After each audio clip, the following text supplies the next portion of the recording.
इसी भागवत में भगवान ने उद्धव से कहा था सर्वतो मृत्यु रूपाश्य। हे उद्धव, हमारा ये पूरा का पूरा जीवन चारों तरफ से मृत्यु से घिरा हुआ है, किस ओर से मृत्यु हो आ जाए कोई पता नहीं। आपने देखा होगा व्यक्ति आज ही हमसे बात करके गया और शाम को पता चलता है कि उसका शरीर नहीं रहा, तो हम शौक हो जाते कि नहीं हो जाते?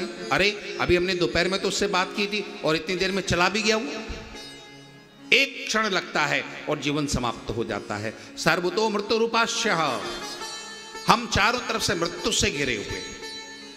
जिस तरह से जंगल में चरने वाला वो मृग किस पशु के द्वारा कब खाया जाए उस बेचारे को भी नहीं पता होता है, ठीक उसी तरह से ये मृत्यु हमको कब आकर के लेकर के चली जाए कोई पता नहीं होता। तो क्या करना है?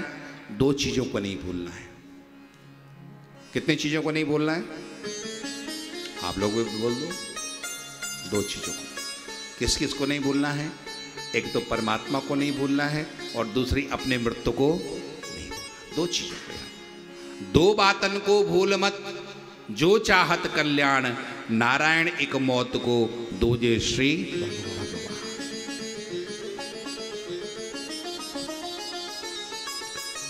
आप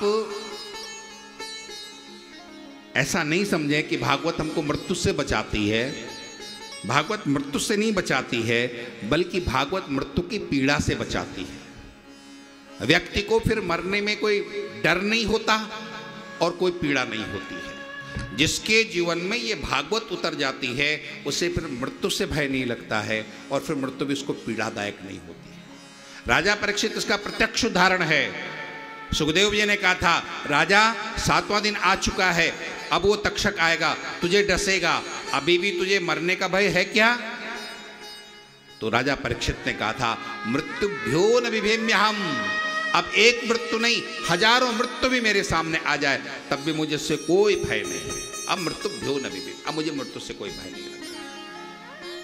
इसको कहते हैं परमात्मा पर पूर्ण निष्ठा।